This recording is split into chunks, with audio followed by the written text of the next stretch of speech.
Who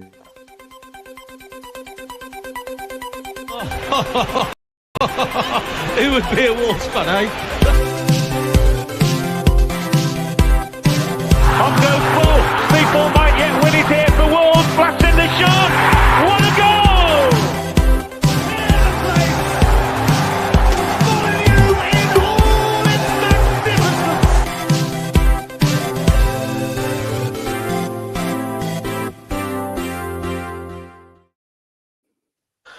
Hello everyone, welcome to your latest Wolves Fancast match review. I'm your host, Little Dan. On tonight's show, I've got with me Stu and Gav. And the reason we're doing this show tonight is because I don't want to ruin my Sunday. I want to get today's game out of my system and try and move on with some sort of positivity in my life, because this club of ours is becoming more and more like a laughing stock by the hour.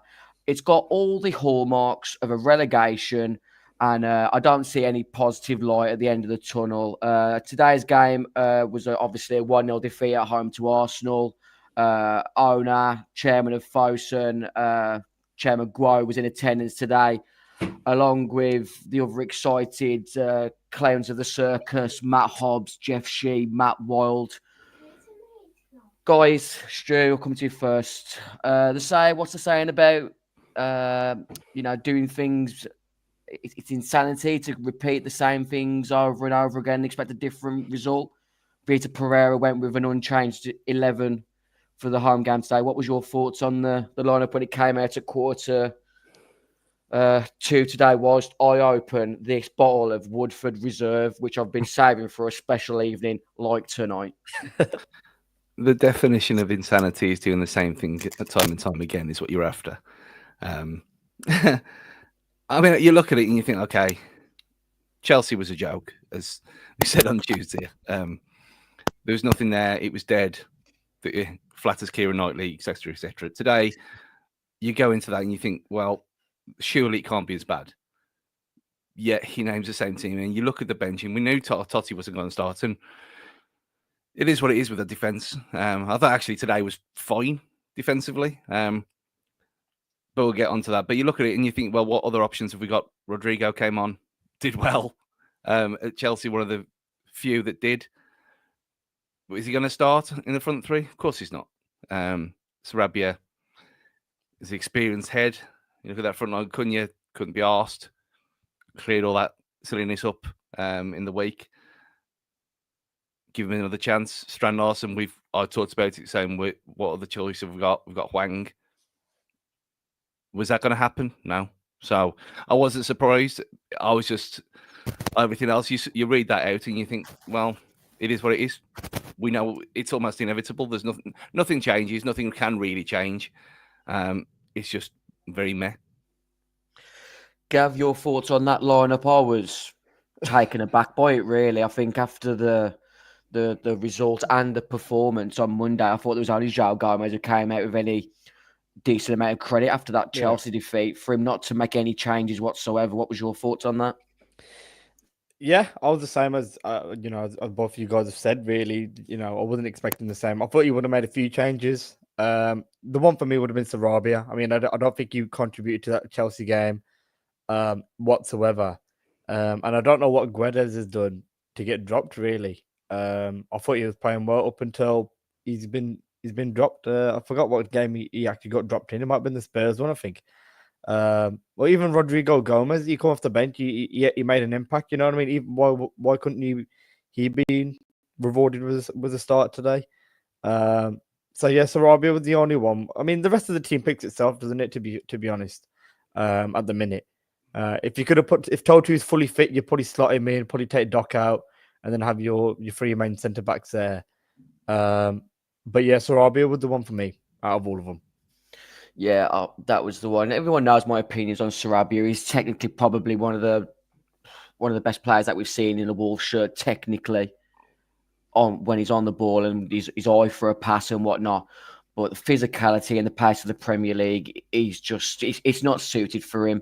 No. And in the game against a team like Arsenal, who are one of the best teams in possession and out of possession, when you need a bit of pace on the counter-attack, he's one of the last names you're going to put in that category to help you benefit.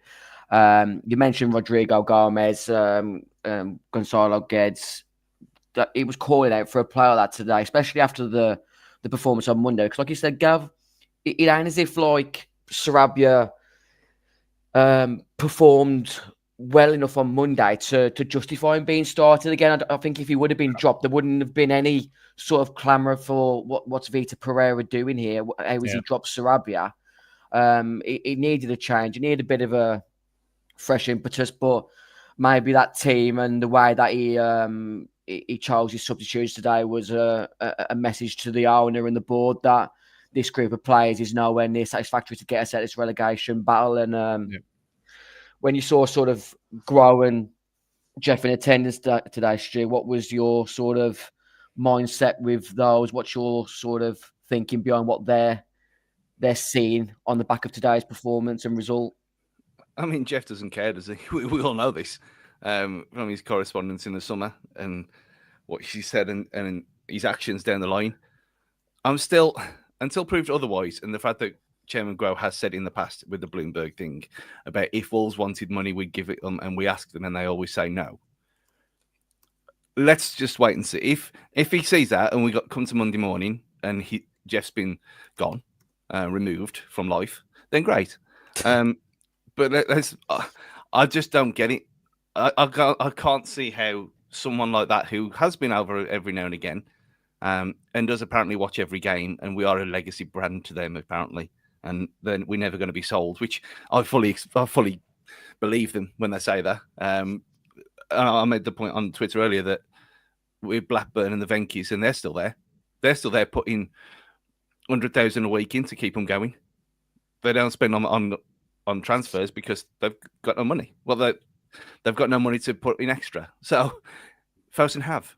And yet we're still in this round. The cycle goes round and round. We've seen this before. Look what happened last time. We had 200 million spunked up the wall, and that kept us up. That ain't happening this time. If people think that he's come over to sanction a war chest, well, he could have done that from home, couldn't he? I don't know why he's here. Maybe he wanted to see what we were putting on for Chinese New Year. Maybe the nice little tune that we had at half time and the little graphics on the screen. We didn't even have any little dragons like they did at Man City a few years ago. I thought we'd have some dragon. I mean, the dragons might have been abused, but there weren't even no fucking dragons to moan at. And then you look at that. Money for that. There's no money for that, Stu. They've got to exploit the players on the bench. They've got to do something. Was the fire cannons there today? I think so. Yeah, there were. The fire was, yeah. I must have missed that. I didn't see them, to be fair. Can't remember. They were definitely there before because it was kind of warming up a bit. Yeah. But I wasn't paying attention when the teams come out because it was like, well, we'll know what's going to happen. I was doing anything but look at the team as they were walking out the tunnel. But I was actually quite... the whole thing was just... There was no atmosphere pre-game. There never is anymore. We've done that to death, and I presume we'll do it again on here about the atmosphere later on. But he's got to look at that. I mean, you think if he's got any brains, which a guy who's made that much money in business, if this is a passion project, like he says it is, then he's got to look at what it is now compared to what it was 5 years ago and think this is not the same as what we bought into. This is not the same that what we helped create. This is not what we helped get into Europe. And yet you can blame COVID all you like. But since then, it's the exact opposite has happened. And they've contributed to this nonsense that we're in. So if he has got anything about him, then great, he's seen that. If Vita has deliberately picked the same team in a kind of 4D chess way to get around the shambles that we're in and say, look, we need help, wonderful. I just can't see it. No. One of the comments, WFC, Jonah, the only enjoyable bit today was the sell the club chant. I mean, I talked about it with a few people around me in the South Bank today, and the fact that, I mean, I weren't even going down to Wolves when like the Batty brothers was in charge and stuff like that, but I've seen protests and vitriol and whatever you want to call it in regards to sort of Jack Hayward and some of the stuff that Steve Morgan's had. Yeah. It just shows how far this fan base has become detached from the club and how much the love for this club's there, Gav. Because there's just is that all it is? A 2-line protest at the the ownership, no sort of gathering of a group, moaning, like threatening to kick people's heads in outside the Billy Wright, which I've seen in years gone by. Well, I'm not encouraging that. Yeah. No, I know what you mean. I think, even if you go back 10 years under Morgan and, people kicking off with like the players and stuff. I remember the incident was O'Hara, wasn't there, coming out with his kid, and I'm not suggesting, targeting people's families, you know what I mean? But that was the sort of things people were doing back then. But that was because people were frustrated, and that was a certain element of a fan base that you don't see at the grounds no more because they've been priced out ultimately. You know what I mean? As daft as it sounds, and it doesn't exactly correlate, but the people that can't afford it are the most passionate because they appreciate going to the games. You know what I mean? Now you've isolated them. They're not coming up, and it makes sense as to what the atmosphere is nowhere near the way it used to be. It's not even 50% of what it used to be, and it's shit. Me and my mates, my cousins, we sit in the South Bank. You try and get stuff going. You try and carry on what people have started up the top. Nothing transpires anymore. So it's becoming a chore, not because of what we're watching, but just being in the stands as well. The atmosphere is really taking a hit. Yeah, that song, when that song started going, I thought, okay, fair play. It's a variation on a theme. And we had the We Don't Care About Jeff Shee one at Leicester, which went for the whole game. But we haven't even heard that since. And you think, okay, this is a new one. This is going to get going. And after the second line through, I thought, yeah, fine. And I started going from my perch at the back of the Steve Ball. And someone turned around to me and told me to grow up. This is the kind of fucking bellends that we're dealing with. That sit there. I mean, I'll put it in the group chat. There was a guy there who, it was the first time he'd gone since Moxley was there. And Moxley was the word he said as well. Since Moxley was there, and it was better than last time he went. So you're talking best part of a decade. And yet he paid 63 quid. People pay the money, they take the choice. We all know that. That's fine. But there's like the social contract of going to football. You sit behind the goal, you sing. That's what you do. That's kind of what it's understood. If you don't want to sing, you can sit in the Billy Wright. You can sit in the majority of the Steve Ball, and you'll be perfectly fine. But to go in the South Bank and to just be quiet, and it was the whole Liam Keane thing. Not the Cunha with the fella who's saying, "Morning, the atmosphere needs to be great." It's not going to happen. It's never going to happen again. It's done. It's gone. What was there from? You look at that Man United game in the cup and how incredible that night was. We've had one of them, and the Palace one in '97 is the greatest atmospheres ever. Yeah, and there's been variations on that theme. It's from Man United to then. It's like we're playing 14,000 in League One against was it Tranmere that one night. That's what it's like. It's shit, and it's never going to change. And they've done this to us. They've priced out the people who would turn around and kick off. The people with opinions. They're silencing people, like what they did to Manny in the summer. Absolutely disgraceful. He speaks his mind, and now he doesn't get invited to functions. They can go fuck themselves. They've done this to us, and it all comes back to them, and ultimately Jeff Shee. See, this is where I think you need to have a bit of a online liberation session with Joe Roberts, Stu, who says it's not Fosun who is the problem, it's Jeff Shee. Also, Hobbs has a lot to answer for with the signings. Yeah, 100%. Yeah, but I think it was Hobbs. Hobbs, he is being dictated by Jeff Shee, though, isn't it? Ultimately, if Jeff Shee turned around and said, "Here's 100 mil, go spend it," he'd be rubbing his hands together. He's having to work with finding young players and trying to turn. Basically, he needs to do a netto with every single player that he would bringing into the club at the minute. What's the hit right here? Gyökeres as well. You put him forward.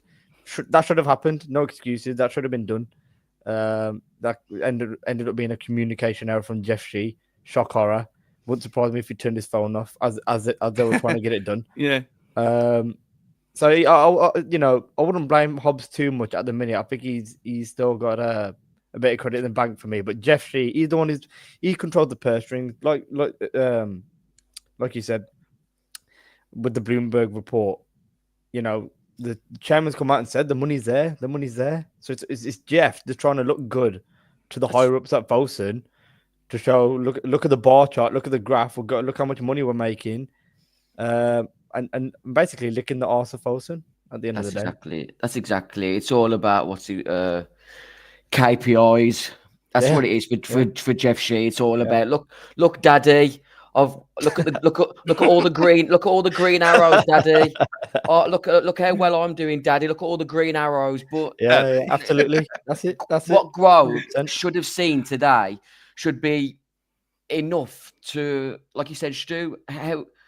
This is our 7th consecutive season in the Premier League. Those first 2 years in the Premier League were so exciting. You could feel momentum and a positive energy around the club. Now it absolutely stinks. It's an absolute cesspit of reaping what you sow. I mentioned earlier, it's like all the hallmarks for a relegation with all the things that have happened this season.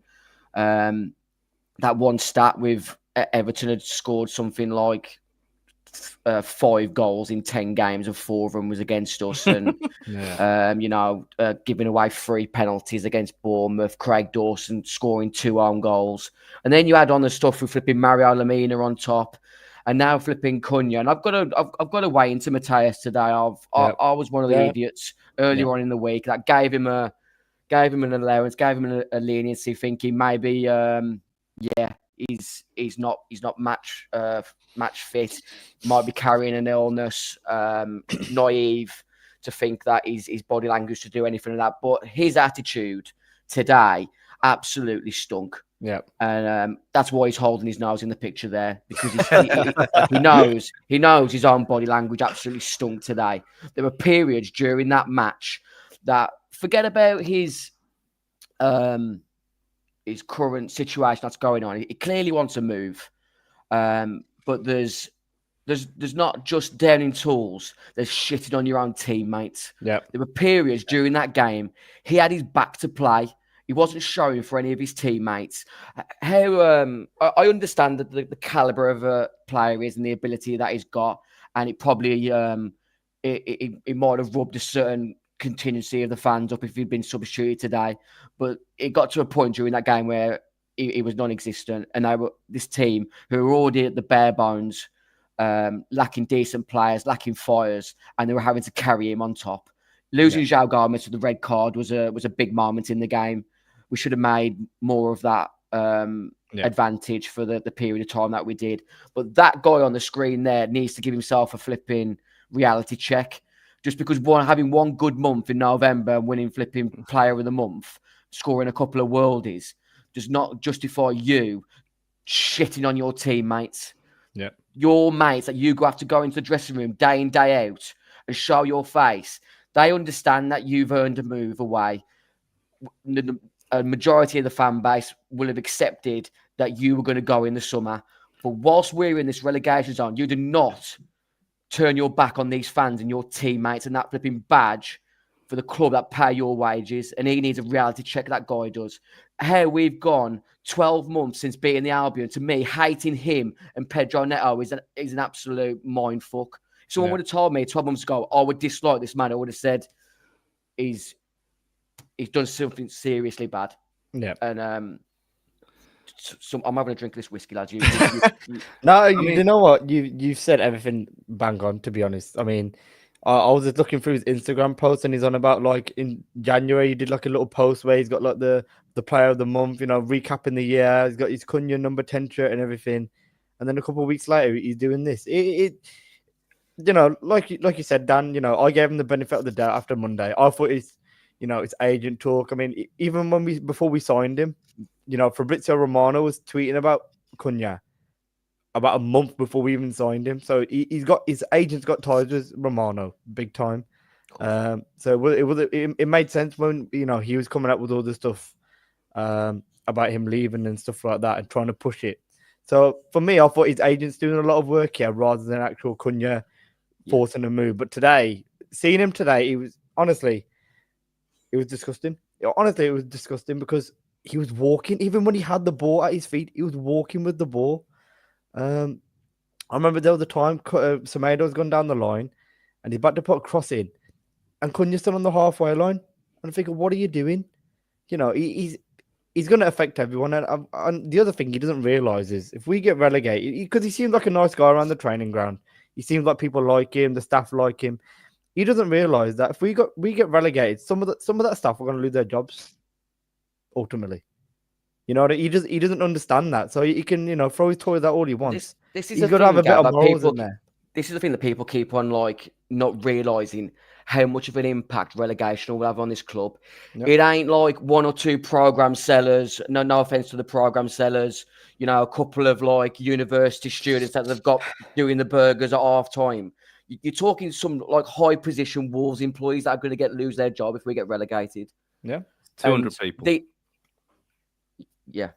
It's 200 on average. It's 200 people per relegation for a club of our size, and the kind of thing that we put out in the infrastructure and all that kind of thing. It's about 200 people will lose their jobs in the most deprived city in the world, in the country at least. And you know what which Jeffrey is is the going to fact. be like as well. You know, Jeffrey's not going to be. He ain't going to hold back on cutting people's jobs. You know what I mean? To save money, to make the club more, eco-efficient.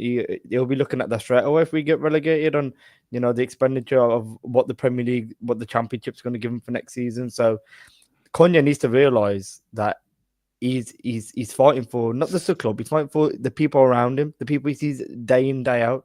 You know, the chefs that make his food. They might have 20 in that canteen. That might get chopped down to 10 next year. Oh, it will.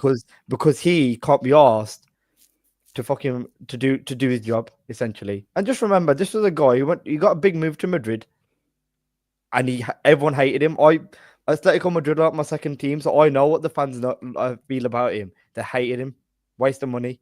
He was getting abused. He came here, he said at the end of his first year, I made the right decision because I enjoyed myself. The fans love me. If he goes to Arsenal anywhere, you gotta look at Neto, for example. Now he's on the bench. The Chelsea fans are already digging him out already. There's no guarantee he goes to any other club and gets the same sort of treatment. Who's going to give him 2 weeks to go to away in Brazil after being suspended? No club's going to give him that. He doesn't understand. He's in a privileged position. I get that we're not in a great position as a team. We're not performing well as a team. But he was a nothing player 2 years ago. We've given him a career. Rich mentioned that on the Chelsea review. I didn't hear that. We took a chance on Cunha when Atletico Madrid wanted rid of him. We spent a lot of money on him. He might think differently, but I'd bet my fucking left bollock he ain't on a shit wage. Yeah, no. Yeah. I mean, and what were his options? His options at the time were Leeds and Everton. Leeds got relegated that season. Everton haven't pulled up any trees either. And Everton, when they spend big money on signing, they don't usually work out most of the time. So, we've given him a platform. He's on. When he had the captain's armband against Leicester, he was putting it on Instagram, happy to be captain, even though it's for 10 minutes. And then a month later, he's doing this. It's embarrassing. Honestly, I'd get rid of him. If I know we're going to get onto that soon. For me, if he's going to play like that, at least with Núñez, when he decided not to train, he wasn't affecting the players. He wasn't affecting the team. Yeah. He wasn't bringing us down. He turned around and said, "I'm not training." Okay, it was shit at the time. But he hasn't affected us in games. Him playing, he's no better than Bellegarde or Huang. If he's playing like that, he's on level because he did nothing. And it is a thing as well that, like I said on Tuesday, that because there was only 3,000 of us there, and me and Josh Lim 2.0 were both there at Chelsea. That you can't really, it doesn't really come across how bad it is on telly, does it? Until you see it in the flesh and you look at him, and you think, yeah, he looked ill. And I said on Tuesday, I said he wasn't ill. Well, he didn't look ill. He just looked like he's lazy. He just didn't look arsed. And today was worse. Which is when you think you've got 27, 28,000 your own fans there today. You think, yeah, okay, we didn't turn up on Monday, so extra effort this week. We've got a whole week. We've got nothing midweek. We've got nothing else to do. Let's go for it then. And to do that today was worse than Monday. And did anyone say anything? No one said a thing. No one booed him when he was pissing about, and when he had that one ball, didn't he? That he passed it to Wang, and it was nowhere near Wang. It wasn't Wang's fault, and he started throwing his arms up and down, and it was his fault. Yeah, and it wasn't like he was. It was like it wasn't. He was frustrated at himself. He was blaming Wang for him putting his shit past him. Wang, I think as soon as this stuff starts, you know you're onto a downer. It was all right when Neto was doing it. Again, like you said, Gav, Neto was being petulant, but he wasn't ruining it for everyone else because he was just being himself. But the way Cunha behaves, he drags everyone down with him because they look to him. Yeah, it's a toxic vibe. And like David Hopper said here, Andre, João Gomez, Nelson Semedo, Rodrigo Gomez, all too good for this club. But you don't see them acting petulant like Cunha. Yep. I'll be honest. I hope I hope he get good money. I hope he goes, and I hope he stinks the place out wherever he goes next. But that's the vibe for me as well, Gav. Like Arsenal and one of like this prospective buyers for him. What sort of like how are you selling yourself to a club like that when you like that should have been like your sort of audition to get a move to a club this size. Yeah, unless it's done already. Yeah. Yeah, well, that's the other thing. But like I said in the group chat, Arsenal looking at that Sesko for £20 million less. If they've looked at that Cunha performance and they were using that as an indication of which way they want to lean to, Sesko or Cunha, I wouldn't be paying 80 million for that personally. No. You know what I mean? So, yeah, if anything, he hasn't done us any favors because he's going to be dropping his value if he puts in performances like that, and he's still trying to push for a move.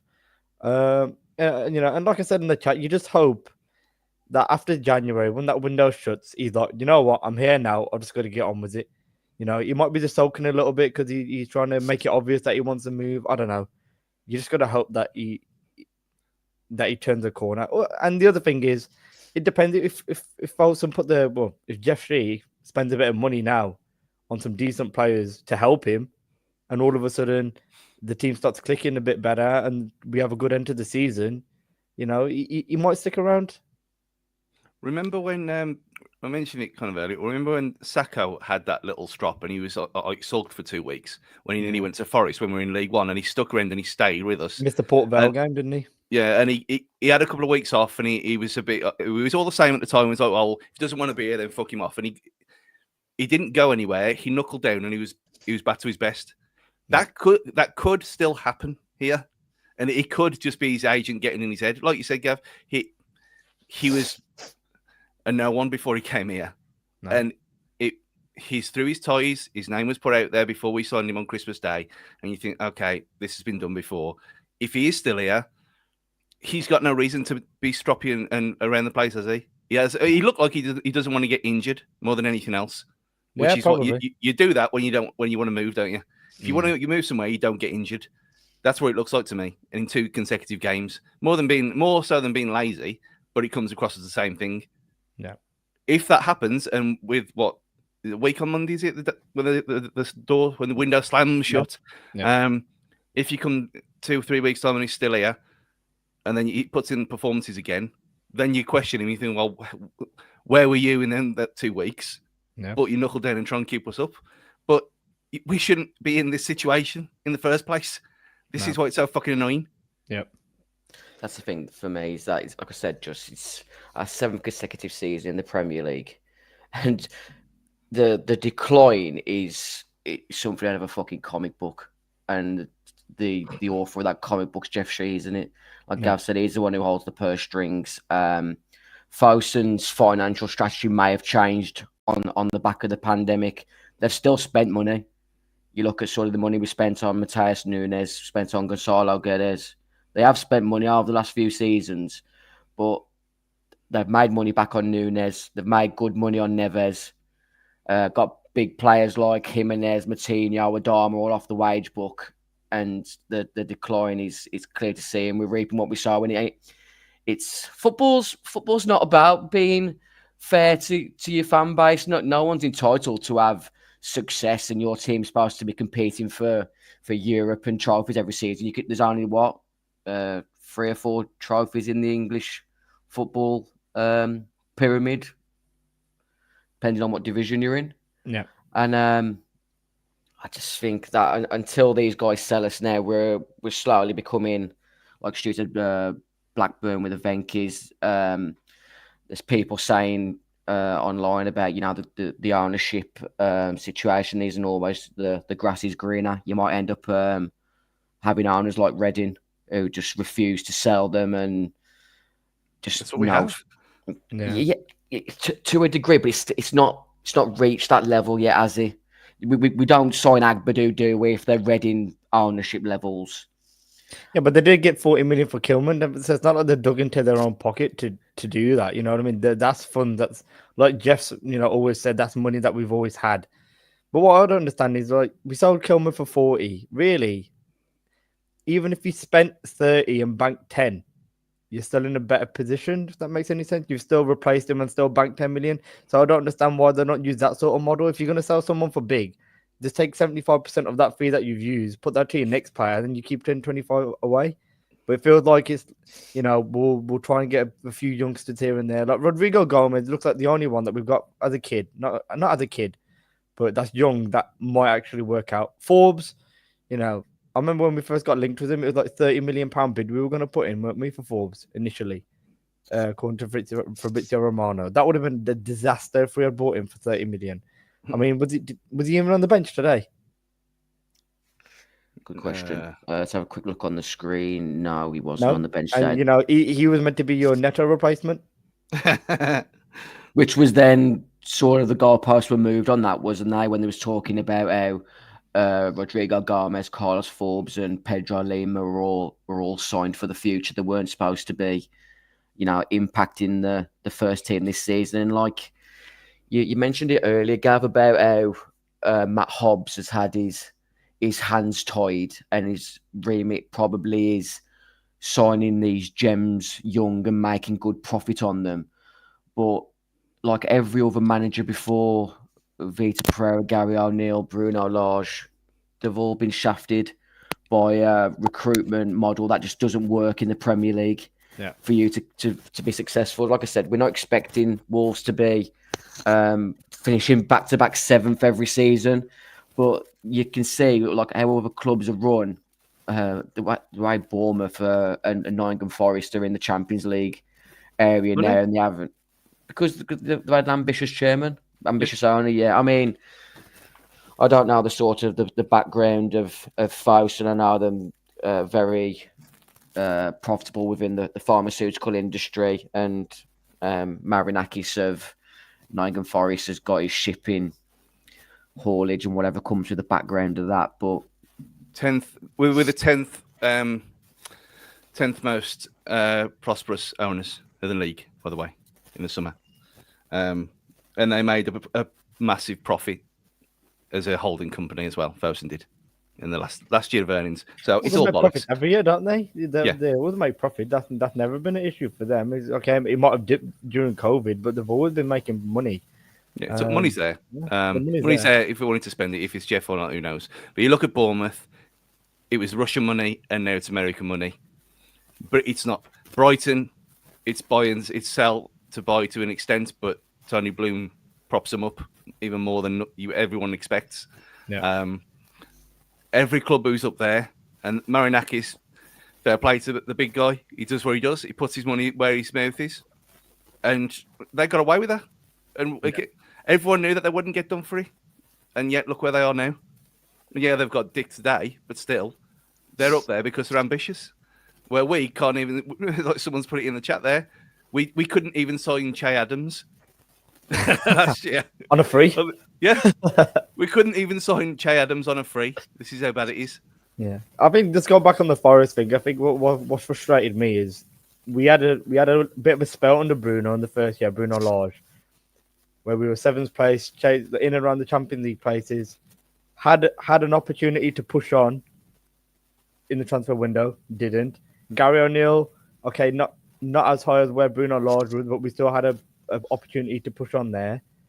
Didn't do it. And you look at Forest, first time they've had a sniff of any sort of European football, and they're being linked with 60-70 million pound bids for some of the best players in the league, i.e. Cunha. We were never in that position, you know what I mean? Like, to even try and kick on, or like we smelt the blood and going for the kill and trying to, push on and secure those places. So it's just frustrating that a team like Forest, club-wise, similar size club to us, can go out and sort of do that sort of thing, take advantage, whereas we never took that step, and it's a little bit frustrating. And Forest have miraculously managed to build a whole tower of executive blocks in the corner of the stadium as well, which actually, if you look, if you go on I think it might be Forest TikTok. Sorry, Americans, find your way around. But yeah, there was a video of it the other day. It's like the that stadium in Qatar that was made out of container ships and stuff. Yeah. It's a bit similar to that, where they've got containers stacked on top of each other and they're like modular, but it looks really, really swanky. Like there's like 4 or 5 levels of executive boxes. That's just it's just money there. It's just money. Metal shipping containers. Yeah. It's brilliant. And the whole thing about PSR has been put into You look at what happens. They blame PSR. Everyone falls for it. Everyone. No one. No media questions it. I know there's been all this talk on different podcasts over the week about journalism and whatever, and no one questions them ever. I fucking did. And look who got attacked all the time. People who ask the questions, they don't like it. And you wonder why certain people who ask questions don't get invited to things. Again, what happened to Manny? Yeah. So you can't blame them in a sense, but PSR is bullshit, like Gary Bassett said there in the chat. It is. There's ways around it. Every club does it. We use it as an excuse, and we have done for 5 years. But then the goalpost got moved in the summer, didn't they, with the article that came out in the Daily Telegraph. I want to read you a couple of quotes that Jeff Shea and Matt Hobbs came out with earlier on in the season. So Jeff Shea, PSR is something that we've always kept an eye on, and we have never been close to the line. We have never been panicking enough to do something to avoid breaking the rules. We've never had a situation where we have had 1 month or 3 weeks to agree a deal. Never. It's not been a massive challenge for us. And for Wolves, player trading is more about whether we let them leave or not for sporting or financial reasons. Matt Hobbs, if PSR is an issue for a football club, it shows you've got your planning wrong. We'd be disappointed in ourselves if PSR was ever an issue. It's a rule you have to stick to, and we run a strategy to make sure we never get anywhere crossing the line. Yeah. So that the whole thing of the 4 years before that comes out to last summer, was that lies? Did they just lie blatantly to everyone's face in? Or is this the lie? But even if this was the lie, they didn't back it up. You only have to. I am not an accountant, obviously. I've got a 1998 Steve Ball life-size poster on the back of my door. That's not accountant behaviour. I know common sense, and I can add up and subtract. You only have to look in the accounts and work out how, and read the articles in the Premier League handbook. Boring, I know, but still, to know how these things work. You can look at the PSR totals and you can look what's deducted and whatever. And it's been blatantly obvious for 5 years exactly what is and what isn't possible. They hid behind it, and then for some reason in the summer, around about amazingly when the season ticket prices fiasco happens and they have to get people back on board, and it looks like they're being ambitious, and that video accidentally has Big Matt Hobbs in there saying to Strand Larson that we want to aim for Europe. Where's that ambition gone? That was never mentioned by anyone apart from him. But if that, you can't tell me that little quote was not caught by anyone in the editing, anyone who signed off on that video to say, hang on a minute, you can't have that in there. Of course it wasn't. It was a little drip to get us all excited again and get us all to be like little sheep and do buy all our things like me. I can't help it. I'm addicted. I'm addicted to shirts. So is Eddie. So is Rich. It's a disease. Leave us alone. But the point is, it's all been there for everyone. Everyone can see it, and they, for some reason, they changed the attack a bit when we need it. It is smoke and mirrors, and no one's falling for it anymore. Yet there's no one questioning them still. And until hopefully, German Growe's got the message, but I doubt it. No. It's a shame he's come to this game, isn't it, really? Because it would have been good. Well, if you were playing, I don't know, Bournemouth at home, you would have seen the empty seats. You would have seen that 4-2 loss. Losing 1-0 to Arsenal isn't the biggest disgrace in the world. Losing, going 4-0 down or whatever it was to Bournemouth, that would have opened his eyes. Just a shame that we couldn't play someone like that. See, for the empty seats to be seen, for us to be struggling against a team we probably has never heard of, that would have got the alarm bell ringing. It'll go back thinking, oh, you know what? We only lost 1-0. It was Arsenal at the end of the day. And it was a full stadium. Jeff Shees picked out a good game for him, to come and see. Oh, we're okay. We'll stay up. Arsenal up there, third in the league. We only lost 1-0. Selling at the stadium every week. Obviously, that's not the case. So it's a shame. I mean, he should, in seriousness, he should look at that performance and think, okay, we have got people who can spot talent here. And you look at that Agbadou performance, who was almost faultless. He was absolutely brilliant today. He was probably one of the only people who cared. I mean, that was amazing performance for me. And you look at him, and he's come for Premier League money. Really, it's pittance, 16 million-ish, I suppose, is it? Playing slightly out of position still. His third game, and he was brilliant. And you think, there you are. You spotted a talent. You've gone out, you got him. integrated him, playing him straight away, no pissing about. Just buy. He's 27 years old, is he? He's 27 years old, ready-made player. That's what we need. Yeah. It's not hard. Get the little fella in Stu. I want to know his thoughts and everything. That He doesn't have thoughts. He doesn't have thoughts. Yeah, it's a good job Ed's not on, isn't it? Because we'll know where the radiator's be. I'll be back in a minute. Yeah. So yeah, what was I talking about? Yeah, going back to the whole Folsom thing. I mean, they've got if Just hadn't seen that today, and it isn't going to spend the money. He's and the Cunha situation on top of that as well. It's just got relegation all over it, hasn't it? It's got relegation all over it. And like you said, and the other thing is why Vita Porro was so adamant on the defensive midfielder. I mean, I don't know about you. Is that what we need right now? In my opinion, I don't think it is. But I understand we haven't got the depth because, João Gomez went off. We haven't got anyone that he likes to put in straight away because he doesn't like Doyle. He's already said he can only play in a 3, apparently. Bellegarde said the same. So he wants another DM. But for me, I think we need a ball carrier. I think we're not getting the ball to our forwards at good times and in good positions and in good areas. Yeah, I think he mentioned it in one of his press conferences recently that we need a proper athlete in the midfield. It's a stupid player to use as an example, but we need that mobile centre mid like Szoboszlai for Liverpool. For me, someone who's just got full on legs, can carry the ball, can do all the technical side of it. But he's physical, and like I said, has got legs. And a few people commented talking about what are the reasons for Fosun. Are we up for sale? There's some sort of open secret that we are for sale, but like Danny P in the comment section, my guess is that they can't find a buyer, whether it's because their valuation is too high or because they don't want to fully sell the majority shareholding so they can keep doing the ancillary stuff like esports, Wolves Records, etc. I'm not even sure what the vibe is with Wolves Records. It's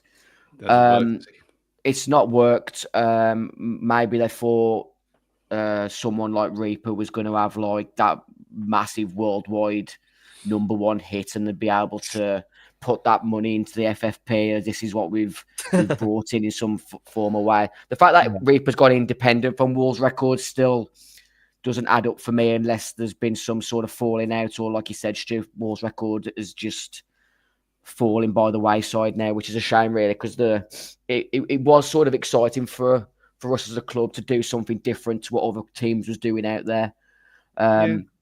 But I just think like whilst Fosun are here now, we're just on a decline, and I'm massively concerned that if we get relegated, we'll go down again because I don't feel there's anywhere near enough ability for us to bench right back up, and the toxicity that will come from a relegation from our fan base, on top of massively decreased match day attendances because of all the day trippers that won't be coming anymore, and all the hardcore Wolves fans who have been priced out over the last few seasons. Because the guy next to me said today, at least in the Championship, it'll be cheaper ticket pricing. It's like, nah. You've got an extra 8 games to watch next season. Now that's how they'll spin it. And Jeff said in the summer that we're going to do you a favour. We'll commit to freezing the prices. There's no concern for you guys about a price increase next season, and that's exactly why it's going to be like whatever it was this season, £600 to £900 based on wherever you were sitting. It's just disgusting. Just for our podcast listeners, a quick moment. We're going to have an ad break, and then we're back to discuss the match a bit more in depth. Who would be a Wolves fan, eh?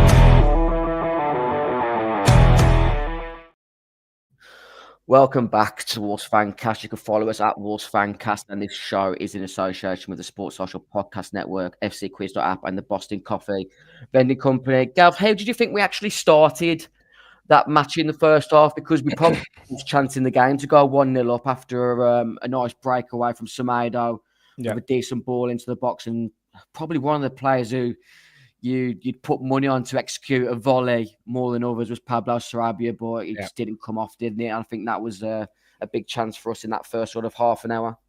Yeah, it was a good move. I mean, Semedo did really well, didn't he, going down that right side? I think he beat like 2 or 3 players, didn't he? And it was the perfect cross in.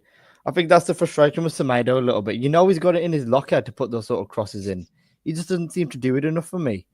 You know, especially when Strand Larsen's in the box, we've actually got someone to target now. I feel like he should be doing that more. But no, it was a great ball. And you know, it was a difficult shot for him to pull off. He did what he could at the end of the day, Sarabia. I mean, if he got it on target, it would have had half a chance, wouldn't he, to be fair? Because he hit it, connected well enough. He needed a side foot volley, Gav. Speaking of experienced fox in the box, needed a side foot volley, not a lace finish. Speaking from a ball player's point of view.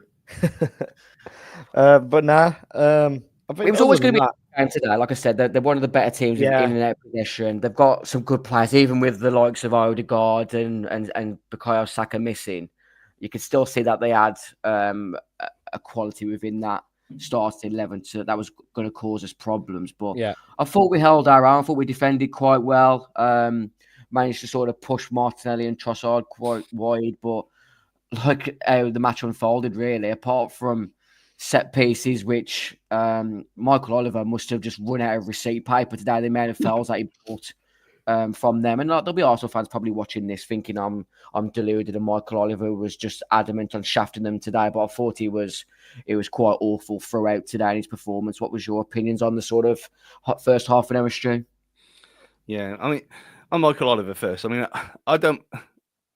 It's not a great high bar, is it, to say he's one of our best that we've got? But when he has a bad one, he has a bad one. And today, for both sides, he was pretty piss poor. I thought second half after the sending off, which we'll get to in it, I thought it was very an evening up kind of situation. Second one, no complaints. But the first half, I expected. I mean, I put on my Super 6 4-1 defeat, so I was kind of happy that we weren't getting spanked, especially after the last 3 games. And we actually looked, to me, quite defensively resolute for a while. And there was no silliness. I mean, I know Sarr had one of his Sarr moments that he got away with early. Again, he's sorry. He does it. Everyone knows he's going to do one. He got away with it this week. But other than that, there was no real shaky moments, I thought. And for their set piece-ness, and you think, well, yeah, you've got that guy with the mural, and it's become a bit of a thing for them. Even giving away like the free kick, I thought, well, it's not. They didn't really trouble us that much, and I thought that was you're going in half time with it like it was. I thought, okay, fine, whatever. It's not the end of the world. It's a base to build on, and we didn't. Yeah, that was it for me. I thought we were well within the game. They was always gonna look dangerous once they got into our half, but like you said, we defended quite resolute. They weren't really like sort of cutting us open, were they? It was sort of the majority of their attacks, in my opinion, in the first half came from us losing the ball sloppily in their half, and then the spaces in between our midfield to our defence was quite open. That's where Martinelli and Trossard was getting on the ball quite often. Declan Rice was driving through. There's a couple of like dribbles towards our area, which he managed to skip past a few challenges. But apart from sort of that one free kick on the edge of the box, their only big chance in the first half was the Kai Havertz header, which, like you said, Stu, he has moments where you think, flipping out, Jose, you're such a clown. But then he's got that moments where he'll pull off world-class saves like that. Yeah. Yeah, absolutely. And that's why he will get my nod over any of the other two any day of the week, because he can, for all his issues and all his madness and his kicking, he had a couple of bad ones again today. But again, so did everyone else in the team. Everyone else had stray passes going loose, and no one talks about that. But because he's a keeper, it's magnified. But for things like that, this is why he's in the team for me. And you look at it, you think you do your job, and he didn't have that much to do. So when Jose Sarr doesn't have much to do, it's always a recipe for disaster, because he gets it in his own head and he has to create scenarios for himself, and he goes wandering around. But he didn't really, and they didn't capitalise on it, like I said. Yeah, there was that one moment where he dilly-dallied on the ball, and I think Havertz nearly took it off him. But how do our defenders persist on giving him back the ball when a lot of the time it's probably not even like an option? Like, it's like they want to play him into trouble at times. If you know, Gav's muted. If you know that he can't do that, you know he can't play that way, and he doesn't like playing that way. Don't do it to him unless you absolutely have to. Not hard. It's almost as if there was times, especially in the second half, where they used him as like a jail card rather than a go back to base and start again kind of thing. It was almost like cowardice. And I'm not saying cowardice from a point of they played badly, but it was like, well, there's no other option. There's literally no one in midfield coming. There's no movement up front. And get onto that second half in a bit because that was fucking awful. But especially in the first half, there were times where there was nothing on. There was absolutely nothing on. So what are you going to do? You're going to have to go back to Sarr, and then that brings its own pressure because we know he doesn't like it. Yeah. Obviously, Jorgen Strand Larsen went off injured. Was in the first half, wasn't he? Yeah. But he's looked like he's been running on empty for the last few games now. Yeah. He was holding his hamstring quite early into the half before he was actually replaced. But like Maximus Wright said, we were more physical number 9. We get a point, in my opinion. We've not been doing ourselves any favours. I think, like you mentioned, his ability recently, Stu, was sort of anti-Velcro with not being able to have the ball stick to him. And like you said, when you've not got that out ball, and we said before, like our defenders, there was a lot of times today and recently they've got no ball forward to pass to. It's either static or our players are surrounded by 2 or 3 in opposition, and our players are refusing to move into pockets of space down free. Yeah, Cunha wasn't really showing through it. Sarabia, and then obviously Juan came on later on. They're not the type of players who are going to keep Gabriel and Saliba off and then link up play to our wing backs. Probably Nelson Semedo was one of our main threats in the first half, but like I said, most of our attacks seemed to peter out. But the biggest controversial moment in the first half was Arsenal's red card. I mean, the still there doesn't look great for the Arsenal fullback Skelly. What was your opinions in real time, Gav? Because obviously I see in the South Bank, seeing Doherty absolutely drive on, David Reyes on the halfway line chasing towards the North Bank, and I'm thinking, we've got a goal scoring opportunity here. Yeah, he was definitely going to get past Saliba, wasn't he? Paolo Maldini's on the run. And he was going to fucking do a David Beckham from the halfway line as well to chip Raya. No, I mean, at the time, to be fair, I didn't, because where I sit in South Bank, it's more toward the left side. So as that was all going on, I had a few bodies in the way, to be fair. But I seen him go down. I was actually surprised he pulled out the red. Because obviously, it's not clear. He's on the edge of his own box. It's not a clear and obvious, clear goal scoring opportunity. So for me, it looked like he must have just took him out. But I mean, the still looks bad. It did look bad. I think when you see the replay, it's not as bad, really. I think the still pictures do make it a lot worse than it is. But you know, look how many times we've been on the end of bad decisions. I mean, Arsenal fans have been using a still of David Luiz on William Jose for all these years. So they're still bang on about that, you know. Ain't that crazy? How many years that's been now, and they still pull that up. They're mentally unstable Arsenal fans. That's why. Crazy. I still can't get over that. That's literally. It was in COVID as well, when nothing literally happened for both teams, and they still pull that up. Like that derailed their whole season. Stu, what was your thoughts on the red card to Skelly? And those who are watching live, press the like button if you think it's a red card. Press the like button if you don't think it's a red card. In real time, as soon as he put the red up, I just turned to my brother and laughed and went, well, that's obviously going to get overturned, isn't it? So yeah. I thought he'd seen it as he's clearly tried to stop the breakaway. It's a deliberate foul, but that is not the rules, is it? You're not going to get a dog's out from there. No. And so I thought, he's been reckless, it'll get overturned. But then I said, well, imagine if it's like, I ain't checked it. I think it was at Swansea that we had one years ago on the halfway line for someone did something similar like that, and he just hacked him down in the FA Cup. And he got hacked. It might have been Gomes. Yeah, at Molineux, yeah. He got hacked down on the halfway line, and the ref just sent him off like he had enough of him. And it was kind of like that. But then I saw the replay and I thought, not the slow down replay. You watch it in real time. It's not a red card. No.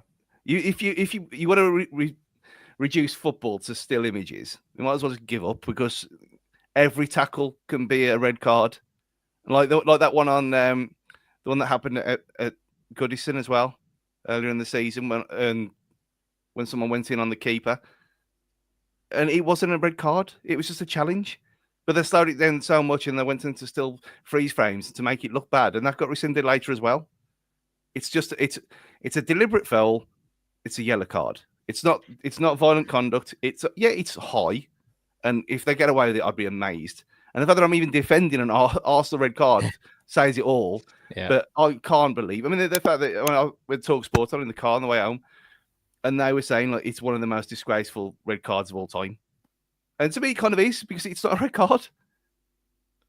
Yeah, watching it live, I just thought it was that stereotypical, cynical challenge trying to stop a counter attack. We've always sort of moaned about it. That you want more than the yellow card. It's an orange card, ain't it? Yeah. And then basically when you look on that still there, it's quite reckless. I think like Skelly is quite outstretched, isn't he, with that leg there, and it is quite high up on the shin, calf, ankle, or whatever. But it's one of them, isn't it? I think the majority of people who I was talking to at half time, if that was given against us, I would have been livid. I mean, that's kind of why. I mean, that will be why VAR can't, in air quotes, get involved, because they'll be saying to Michael Oliver, "What did you see?" And he said, "It's a high challenge.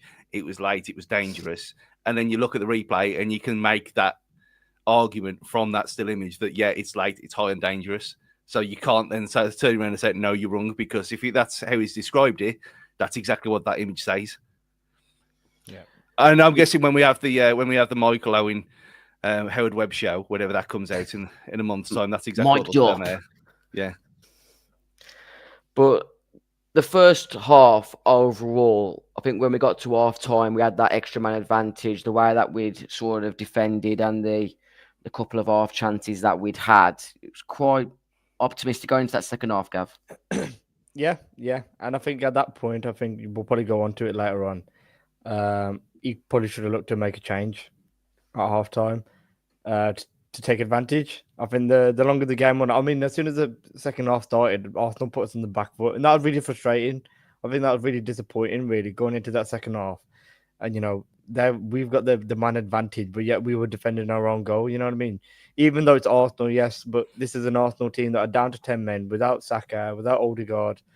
As a home team, we should have been on top of them at that point, straight from the second half. But it was the other way around, and I felt like if a change was made at half time, I don't know what he could have done. I think I probably would have took Sarabia off and put Rodrigo Gomez on, just for the energy more than anything. Yeah, energy. I was it was probably reckless, and there was a lot of people looking at me like I'd gone insane. But for me, I said take Semedo off at half time and put Rodrigo Gomez on, because I just wanted a bit more of that attacking him. Because I thought, apart from that one cross where he put in for Sarabia earlier on in the game, I thought his crossing after that moment was quite poor, Semedo, in that first half.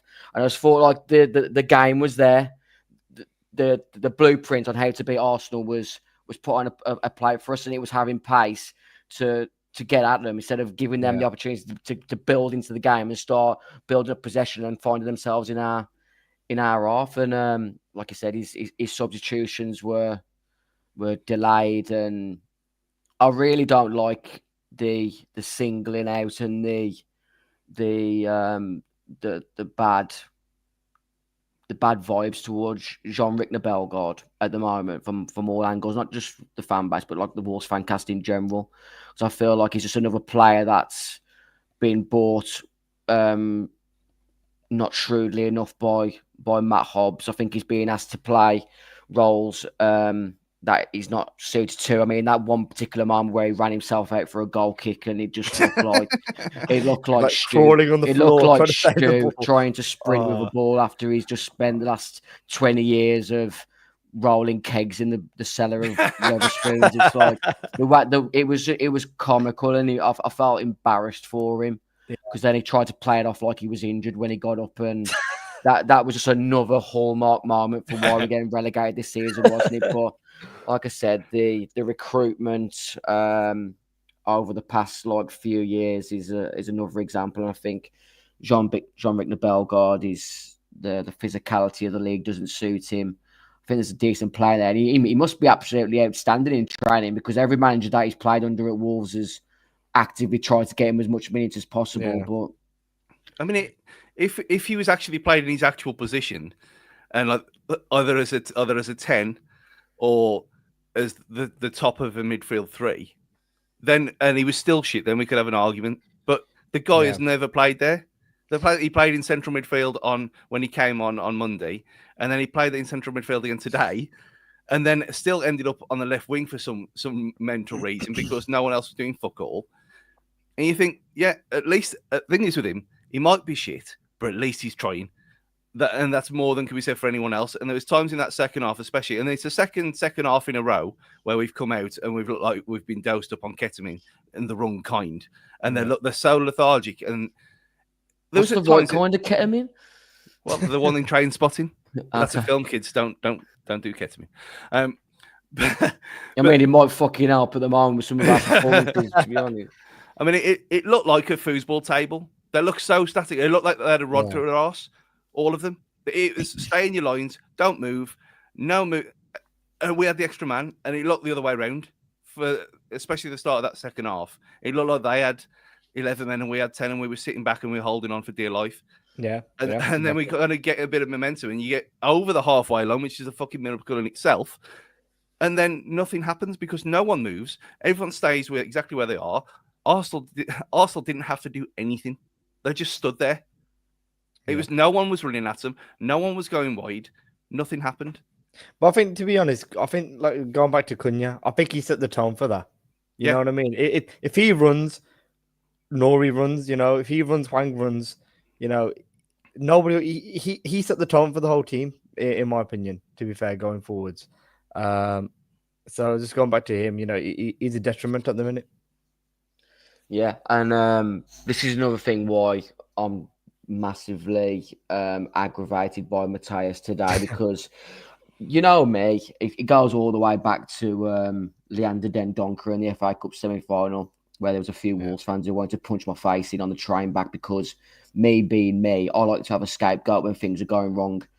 And this guy on screen, for me, is probably the main reason why we've lost the last 2 games, because he was too sluggish getting out for Chelsea's first goal on Monday, and today he missed the biggest, easiest chance on the pitch in this game at 0-0 from the corner that landed at his feet just outside the 6-yard box, and he managed to hit it wide when it was probably harder to miss. And this guy who's pushing for a move needs to have a reality check if he thinks he's too good for this club, because we've had better players in this gold shirt than him in years gone by. Yeah. And he's a purple patch. He's on a purple patch at the minute. Not at the minute. He has been good. Don't get me wrong. But when he first come, just remember the first 6 months he was there, he wasn't pulling up any trees then. To be fair, and I'll be honest, when he first came, I was heavily questioning the 45 million we spent on him. To be quite honest. Yeah, big fan. When he first come, and it was only until really last year where he was actually proving the price tag.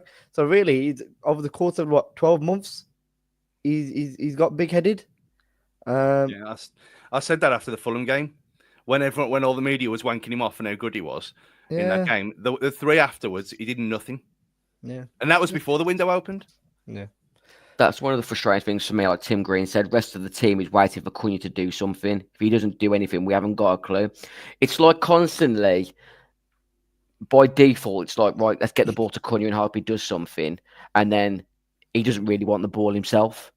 That's for me. It's just an absolute combination of your own detriment and just handing the victory to another team. That chance that Cunha had off the corner was our big moment, because I think if we go 1-0 up in that game with that man advantage, I don't think Arsenal come back into. I think their heads probably drop, because I think it was similar to their defeat away to Bournemouth early on in the season, wasn't it? I think was it Gabriel got sent off, or Saliba? Gabriel, was it? Gabriel, I think, yeah. Gabriel got sent off when Evan Nilsson was through on goal, and That's the thing. That's the more why it makes it even worse, because yet again they were there for the taking, and that they were on the brink of fighting amongst themselves. Arteta was getting wound up on the bench. You saw them when they had their silly little group hug as well when one of their players went down, and you think these are there. These are not the Arsenal from 2 months ago. Yeah, they're not unbeatable, and yet we did nothing. And you bring that Cunha chance up. If you say just imagine if that chance had fell to Bellegarde or it had fell to Strand Larsen, and you had the same results. The anger and fume and the noise coming out of the so-called, well, let's say so-called fans, but people have got people to blame here who don't necessarily deserve it. Some do, some don't. But the ones who are trying and the ones who are clearly not good enough, they're getting everyone's fume all in one place, and it's not fair. Yeah. And the ones you need to be directing that at the director's box if you're going to be angry at anyone, not on the few players on the pitch who actually give a shit. And that chance was ridiculous. Yeah, the Sarabia chance was ridiculous, and it's the second, third, fourth game in a row where we're missing easy chances. If you don't put your chances away and you concede, you go down. We've said this for weeks, and we are. I think with Cunha, I think it's a little bit like nobody wants to slate him because it's like if he does stay, you want to keep him on board. So Yeah, at the end of the day, if he got subbed off or people started booing him, that would have just been more. He would have pushed for a move even more, sort of thing. If that makes any sense, I don't know if it's like people are trying to hold back on really giving it him because they know that we're relying on him at the end of the day. Oh, so there was people on doing that exact same thing and blaming Liam Keane for this, saying that if Cunha went, it was Liam Keane's fault. No, and he'd already made his mind up before all that sort of stuff happened. When the people actually saying they should be dead as well, that was a bit over the top. Ridiculous. Yeah. That's ridiculous. Don't blame it on the sunshine. Don't blame it on the moonlight. Blame it on the Kino. That's what we were singing all the time. Because it's like saying, how you blaming a journalist for our woes is just, it's mind blowing. And I think at the end of the day, he was calling out degree. what he's seen on the pitch as well, didn't he? He was calling out what he's only said what we've all said is that he didn't want to be there.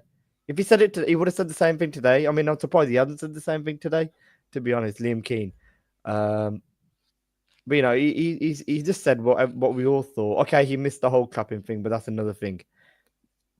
But he was right in what he was saying. He stunk the place up. He didn't want to be there, and it was exactly the same today. So he was vindicated at the end of the day for what he was saying. Great question. I can't think of his current Twitter name at sexy something, but Minnesota Todd questions: would you start Cunha against Villa, Stu? I mean, the questions have to be asked about how Todd's got himself in this situation more than anything else. And for people who don't know, Todd has apparently been hacked by some sexting account, and there's more filth on there than a Bonnie session. I think we've got no choice but to start him now that Strand Larsen's out, probably for about 2 months, more than likely, in our look. And is João Gomez suspended as well? Probably. I don't think the threshold is it over 5 now, or is it a 10?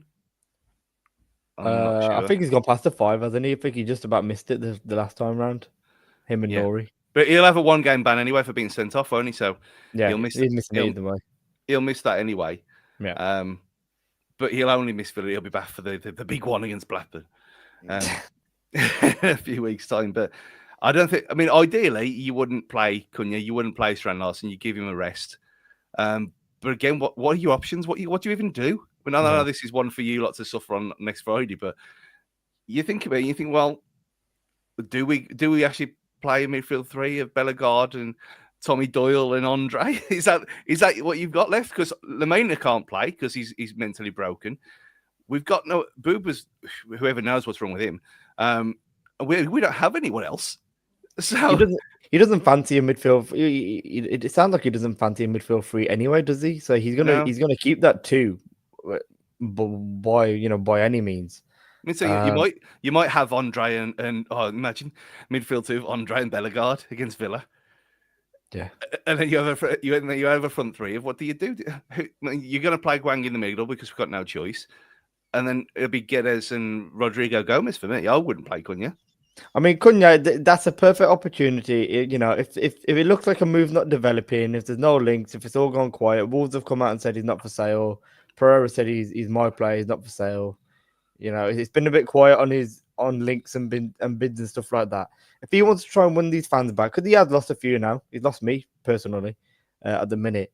If he wants to win those fans back, he needs to put, knowing it's a local derby as well, he needs to put a fucking shift in, and we need to see it as well. So hopefully, if he's got a week now for people to have a word with him, saying, "Look, it's a big game, local derby, get up for it," sort of thing. You know what I mean? And Cunha is one of those. He will play to the occasion. You know what I mean? Derbies and stuff. I think he loves them. And it's on Sky. Yeah, and it's on. Yeah, there you go. Another platform to show the world. But yeah, I think we're not in a position where you can't play him at the end of the day. I mean, as shit as he is, as shit as he's thinking out the place, he can still pull out nothing from something. But at the same time, was he really bringing anything to the table today? No. But the only other problem is that neither does Wang and neither does Bellegarde at the minute, or Sarabia. So it's like he's the best out of the bad bunch, isn't he? Because he actually might do something out of nothing compared to the other 3 or 4 that won't. Might have to put multiple cortisones into Kalisic and hope we can get an error out of him. This Woodford reserve starting to kick in for me, lads. I ain't gonna lie. But I think Ed Marshall's been on the drinks tonight because he's saying play Ryan Aït-Nouri left wing, Doc number 9, any of the other tossers right wing next week. Why not? Might as well. Strand Larson's not going to be there. But we said that last year about Doherty playing as a Matt Doherty R9 regen. Who knows? I know it's all like hindsight now. We've joked about it now, but looking back to that period under Gary O'Neill where things was just not working with like Fraser and Chouamé up front, we didn't just try something just random, hoping, like you said, flipping alley, he threw enough shit up the wall and up something stuck the last few months. Why didn't he just try something random, like we said, flipping Doherty or just someone random up front in those back 3 months where we couldn't get a win or even a draw for love nor money? And obviously you don't want to... You tried Bellegarde, didn't he, in a false 9 or something, didn't he, at one point? Yeah. I thought, to be fair, with Gary O'Neill last year, we all knew we needed a striker. They didn't give him one.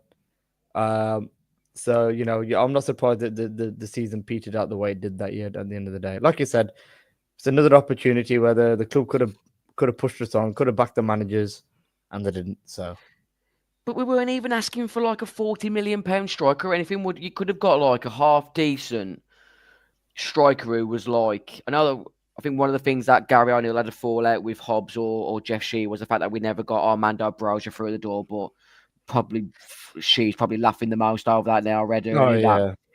He's injured again, isn't he? I think they're trying to send him back to Chelsea now. Yeah. But there's got to have been a striker in world football that they could have brought in on a 6-month loan, similar to what they did with Diego Costa, or just taking a chance. Take a chance on a championship striker. Even more. Big transfer fee, loan with an option to buy, like Barcelona did with us with Adama. But Gully tweeted the other day, we've never strengthened. Well, we've never brought a player in from a position of strength, have we? And that's just all down to the ownership. Happy for us to finish 17th, then 8th. Yeah. I mean, didn't Brereton Diaz go last summer, last winter as well? Didn't he go in the January? Did he go to Spain? He went to Las Palmas or something like that. He came. He went. I'm sure Villarreal, didn't he? They come from Villarreal to Sheffield United. Is that how it worked? Yeah, that's it. Then he's at Southampton. Did he go straight from Sheffield United to Southampton? Yeah, I think so. Yeah. Yeah. It hasn't worked, but he was one of them players where we looked in the Championship, and I mentioned him a few times on here when he was playing for Blackburn. You think, yeah, he looks all right after he turned Chilean, didn't he? And he was revitalised. Yeah. And then again, he gets to Spain, doesn't work out, and he gets to one of the worst teams ever in Sheffield United. Obviously, doesn't work out, but he was someone there that spent 15 on him in the end. Yeah, we could have spent that, and he would have had service here. Yeah, it's yet another name to go trickling under the water name. Diaz was Cunha and Neto. The way they were playing that part of the season, he would have had loads of chances. Yeah, It's just there's not like everyone keeps saying about how hard it is, and we know that that's good. That line's going to be trotted out again in like a copy and paste from last year. That January is notoriously difficult. Blah blah blah blah blah. But how can it be that difficult when Ipswich is signing Enciso on loan from Brighton? Yeah, Why are he we would not have been doing that? perfect for us. He would have been fucking perfect for us. He would have been right now. Attacking creative midfielder. You know, he'd automatically be starting over Bellegarde, Hwang, Sarabia straight away. Yeah, and so it's not even like you have to go and scout the middle of the Amazon rainforest to get these players. You can go 3 hours down the road. Yeah. And you can go to Scotland.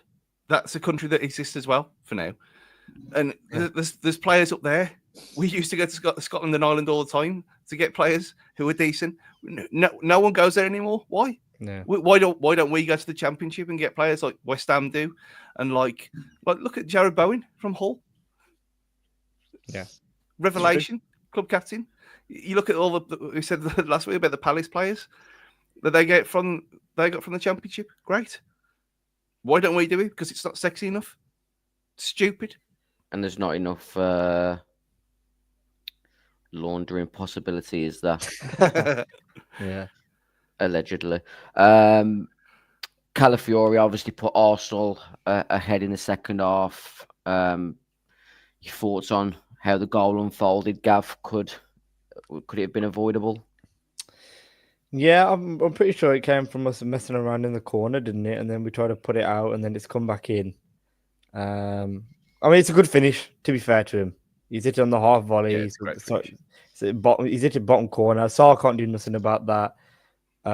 It's a late run into the box. He's come from the left back area. It's one of those. It's avoidable, but it's still a hard goal to control as well, isn't it? At the end of the day.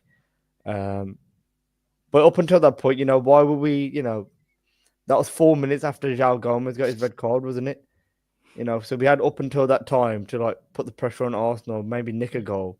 As soon as it went back to equal men each side, we capitulated straight away. Yeah, the pitch opened up, didn't it? Like I said, the way that they can move the ball and the technical players that they've got, there was only going to be one winner there. That the chance that Matheus Cunha missed to make it 1-0 in front of the safe bank was our moment. And then when João Gomez got sent off, it was massively frustrating. Vitor Pereira has said in his post-match comments, I believe that João Gomez will learn the lesson, but he's a player that I cannot ever criticise.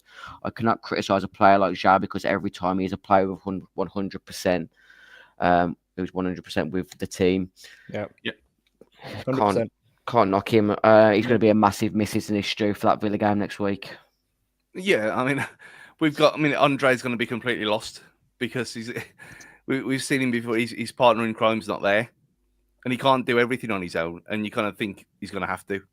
And you look at Villa in a kind of dodgy situation at the minute as well. They're not playing particularly well.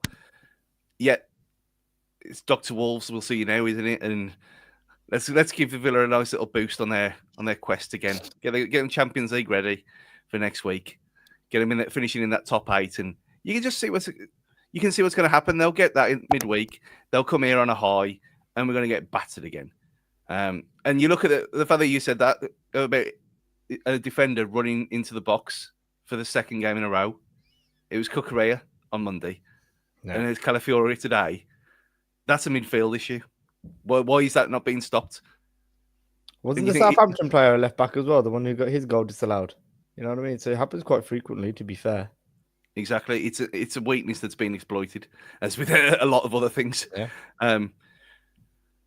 But you just don't have any hope anymore, do we? I think that's the kind of point of coming on here, his master's request on a Saturday night, because we're all too angry to watch telly, drinking ourselves into a stupor. I think, you look at that, I mean, my 7-year-old child coming in here, he's got more fighting staying up than we have. Oh, yeah. I mean, it doesn't take a lot. I mean, just looking at those guys out there today, it's a shame that João Gomez got sent off because, like Pereira said, he is the only one that actually cares. He actually, when he got sent off, if Cunha got sent off today, he would have had the biggest smile on his face going down that tunnel, 100%. Whereas Gomez, he looked like he's about to cry, wasn't he? Because he knows how important us having 11 men was going to be. And he doesn't do it a lot intentionally. That's his game, isn't it? These little petty little fouls. That is Yeah. what he does. I mean, and that's his game. But he wins so many balls back for us. It's like, out of all the tackles he commits, like, okay, every 3 of them are fouls, but he wins the ball every time, doesn't he? More or less. And that's just that's how he is. That's his game. Was What there, you say? was there a naivety or bad management in not bringing off João Gomez before we Yeah. got that second yellow? Because, the way that sort of the red card unfolded for Arsenal and João Gomez had already been booked for kicking the ball Yeah. away. And like you said there, Gabby's got his knackies in it for doing consistent fouls. Yeah. No, you're right. It was a walking red card, wasn't he, really? Yeah. I think everyone said it, didn't they? That he should have been off. Especially because he got that booking quite early, didn't he? In the first half, it wasn't exactly late in the game. So yeah, the longer the game was going on, the longer you run the risk of him doing something again, and it happened. But not just the Gomez, substitution. I think just even Sarabia coming off, or if he had any bollocks, he probably would have took Wang off as well. To be honest, and put Rodrigo Gomez and Guedes on. But that's hard. To be fair, it would have been harsh to hook Wang after already putting him on. But yeah, I think the whole decision making of that game from Pereira, I think he dropped a bollock there. Yeah, Definitely. He looks worn down already. He's only been here a month, and he looks. I think it wouldn't surprise you if it's a similar kind of Van Nistelrooy situation where he's been sold a dream and yet again, like a lot of the last 2 managers were, and they're just not going to. I mean, the fact that he's come out and said, "Have you got that slide, Dan?" About how he knows that there's going to be 2 players coming in, and that he knows that we're going to stay up. Oh yeah, that was a comment his passage, wasn't it? His comments were, "I am very, very confident we will get signings, and very, very confident we will stay in the Premier League. I feel that inside." Mike Taylor at BBC WM put up a tweet saying, Vitor Pereira reiterated in plain terms his top transfer priority is a midfielder who can play as part of a central 2 rather than in a 3-man midfield. He says Doyle / Jean-Ric Bellegarde are good in a 3, but not in a 2. But I don't get that priority of having a midfield that can play in a 2. Does that mean he's going to be dropping Andre or João Gomez? Or maybe he's just thinking that because like Gav said, because he's a walking yellow card, maybe we need one on the bench just to replace the other. Maybe because we've got because they are similar in a sense where they are both combative and they do get stuck in, but we don't have anyone else like that, and so when one of them goes and there's one left, you're kind of basing you're having them 2 as a kind of base on you, like when we had Neves and Moutinho, they didn't really do anything. They wasn't running into the box late like Dave Edwards, were they? You knew what you're getting with them. He clearly doesn't trust Tommy Doyle. And I think after his last performance, you can kind of understand it, to be fair. So if he's saying that, then you're thinking, well, he wants an option other than playing Andre and João Gomez because the others are just not cutting it. I think if he's going to buy someone, though, and he's asking for someone, he's going to start him, isn't he? Yeah.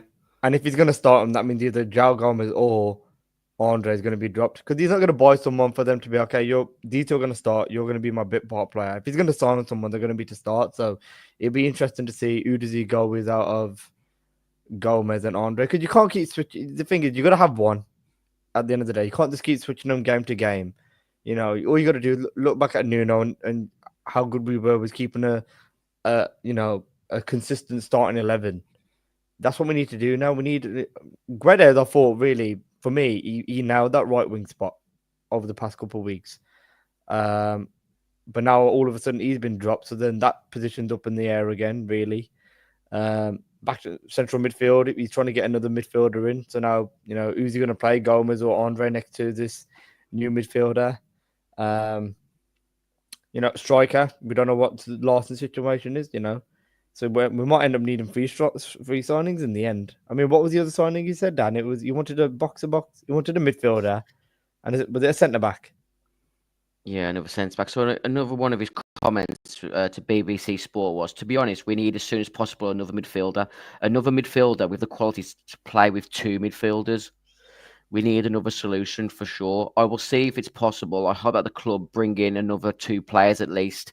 And I hope the injury of Larson will not be serious, because another problem if he got an injury for a long time. So like I said, he's talked about Wolves needing two players in desperately, but that's basically Larson being injured and Cunha going, isn't it? You're not adding to the squad, you're replacing two players that, well, Cunha and Larson, Cunha and Lamina. If that was two go this window, that's your two you got to replace, but that still doesn't improve the squad as a whole, does it?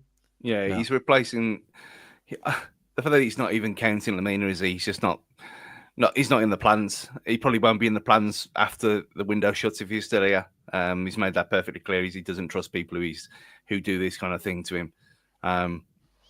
So I mean, I've said the other week, didn't I, about the fact that it's not just midfield, it's not just defense, because once you, why is he getting through the defense in the first place? There's no one. The midfield is not as good as people think it is. It's not. They're not stopping everything getting through, and there's nothing up front stopping that. So if we can pack midfield by not having to play three in there, and we've got someone who does that box to box stuff that we haven't got anyone who does that.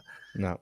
Maybe it does make some kind of sense, and maybe, I mean, he doesn't care that Andre signed in the summer for 18 million or whatever. It wasn't his money. He wasn't in charge when that purchase was made, so he doesn't care, does he? So. And he's already made it clear how much he loves Joe Gomez. So you think Joe's first choice, and then whoever next to him. So I can kind of see it. And if we are getting another defender in, because we are playing Matt Doherty out of position still, Totti's only just coming back. Craig Dawson's fossilised, and our other great helping Mosquera is out for the season, as we all know. So I can kind of understand why he's saying midfield, because we've tried everything at the back and we still concede all the time.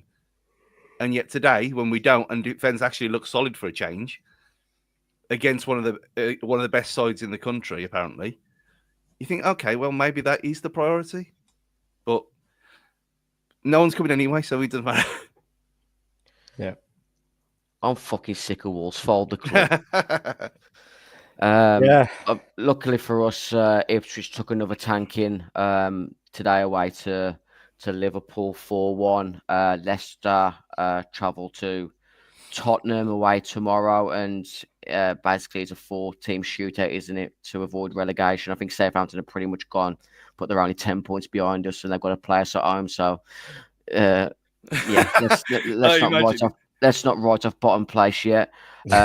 Everton won away at Brighton today. They're now 7 points, 8 with the goal difference ahead of us now. So it's going to be tough, isn't it? We've got to play Leicester at home, Ipswich away, and Southampton away. And you look at that table, and that's exactly where we should be. And you look at what I've said constantly over the last 3 years, that you look at the ambition of every club in the Premier League, and we're the lowest. And I'd say that Ipswich are more ambitious than us at the minute, and will probably survive at our expense. Leicester are an absolute basket case, and Southampton have got some kind of strange model that's going on that clearly doesn't work anymore. But you look at that. I said when you put in the group chat, Dan, last week, is it Everton ? And Everton are fine. As soon as boys went there, Everton were fine. Yeah. Spurs are not going to get down. Man United are not going to get down. No one else is getting dragged into this shit show because we're all as bad as each other. Yeah. And the fact that we are, as well, aren't they? Yeah, even with Calvert-Lewin being injured with a possible hamstring today, I still think Moyes will have them picking up points. And that was one of the things which Gary O'Neill got the sack for in the end, is that we just didn't draw enough games. We've lost 15 out of 23 games this season now. Yeah, and we should have picked up a lot more draws under Gary O'Neill than we did. And this is the point. This team is not a good team. It's not a good team. At the end of the day, Gary O'Neill's a shit manager. We all know that. He had a good run to start with, and then as soon as injuries hit, he showed his true self. This team is made up of maybe 4, 5 very, very good Premier League players. The rest are not. They're very average, and it's showing every week. This team is not as good as we think. A lot of Wolves fans think they are, and people can come at me and say whatever they want, fine. But we are. And the only reason we're not in the relegation zone is because the 3 promoted teams are not as bad as us on goal difference. That says it all. Yeah. And I think we're probably going to best call it a night there, guys, because it's coming up to an hour and a half. Thanks for everyone that's tuned in. to myself, Stu, and Gav having our bit of a therapy session on Yep. the back of today's defeat. Because, like I said earlier, I need to get this episode out tonight because I want to try and just sack off what this club are doing to me. There was a few people in the comment section tonight talking about their love for football's being sucked out of them, and there's no positivity, and Faustin are just rinsing us out of our money and our enthusiasm for something that we're all part of a cult, isn't it, Stu, in regards to following this club? We don't go bald for a reason. You'll be next, Gav. You laugh. I know, yeah. I think I'm You- going there already. Yeah, exactly. You're only a young sapling. You wait. You wait till you're 40 and you're done for. I mean, to be fair, looking at the pictures you sent before, I mean, it could happen to me at any time. Yeah, but you haven't got to emulate Tim Lovejoy, have you? I mean, we put them on. You know what? Put that tomorrow as a thread, just to cheer people up. Fancast of the years, hairstyles. We can do that tomorrow. God. Yeah, and that was the other thing that made me think about how detached we are from the club earlier. When Wolves got relegated to League One, this was before I joined the Fancast, Wolves were approaching channels like Wolves Fancast, offering interviews with the players to get the club and the fans back on side to try and build up a relationship. We don't even get retweets for our charity events from the club anymore. And that just shows how far we're detached from the club. And thankfully, we've got each other to get ourselves through with it, whether it's in the Premier League, Europa League, or the flipping Papa John's Trophy. Thank you all for joining myself, Stu, and Gav on tonight's show. As always, up the Wolves. And remember, we're not going to be doing a show tomorrow because we've done it tonight. Thank you. God bless.